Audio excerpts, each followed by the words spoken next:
First of all, you have to be glad that the killing will stop. That's the utmost important issue at this moment. Apart from that, you have to throw some cold water onto all the euphoria, because it's first and foremost a hostage release deal. It means that the hostages held by Hamas should be released 72 hours after the signing of the deal. And also prisoners that were held by Israel, Palestinian prisoners, will be released. Apart from that, nothing much has been agreed upon and will be subject to further negotiations.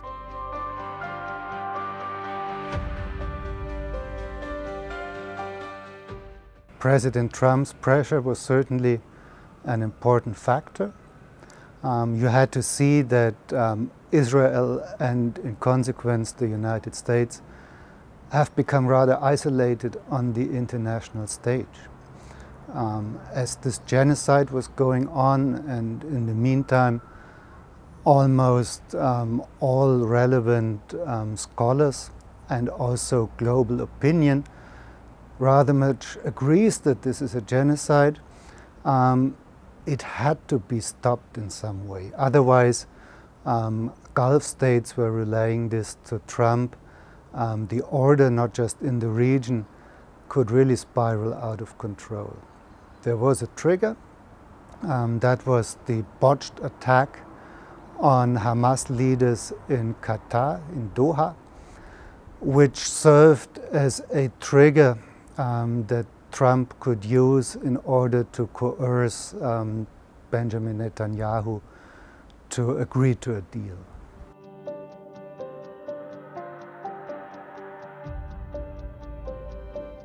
I mean, the position by Hamas has been clear for about a year and a half. They wanted an end of the war, a release of Palestinian prisoners, and entering of humanitarian aid in exchange for the release of the Israeli hostages held in Gaza. Over those 15 months or so, there were various formulas being discussed. They would agree mainly if their conditions were met, and the main obstacle remained that Israel wouldn't give any guarantees to stop the war. So it took more or less Donald Trump's word, his political capital he invested in these negotiations, to guarantee Hamas that he would ensure that Israel would indeed stop the kill.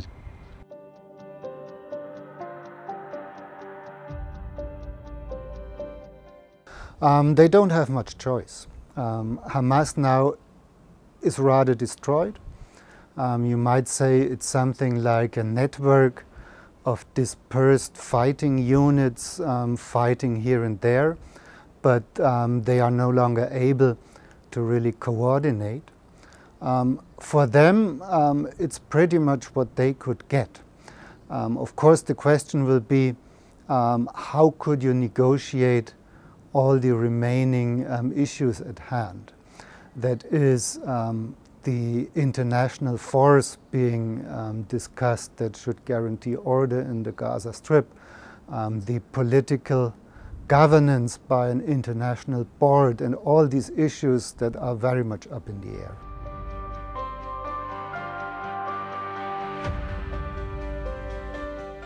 That really depends on Trump himself, whether he will engage in these negotiations, whether he will invest his own political capital and coerce the parties to move on quicker. The good thing is right now it will be much more difficult to resume the hostilities than it was in spring of this year, when Israel sabotaged the ceasefire and continued fighting in February.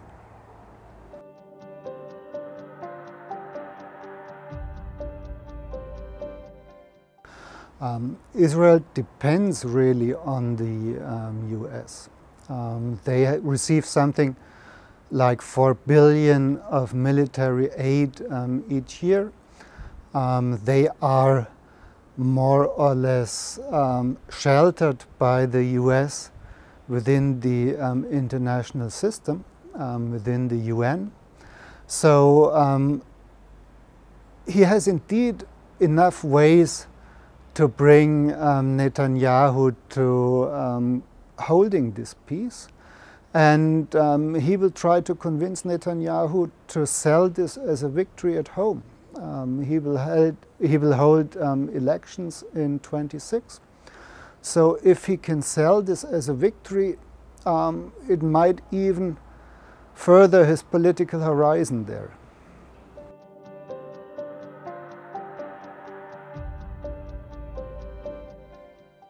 It's mainly internal pressure. It's pressure from the Arab states. The Qataris, Egyptians have induced a lot of pressure in recent weeks in order to bring Hamas to sign this agreement.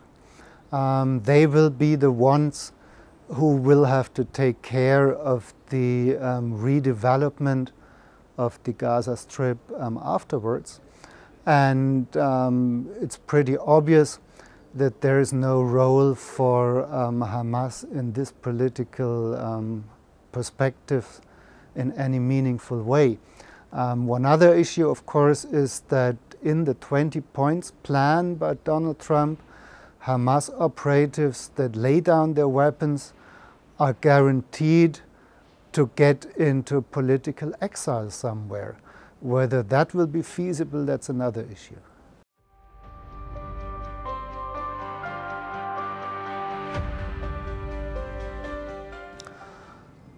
There's a long way to go.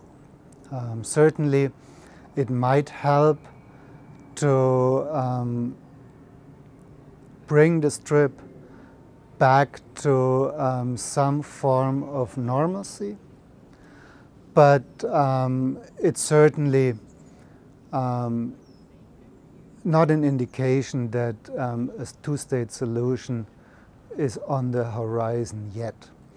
It's more like an arrangement like the one in Kosovo, for example, that might be able to bring some form of stability. But though there are indications in the 20-point plan that might point towards a two-state solution, that's rather far-fetched.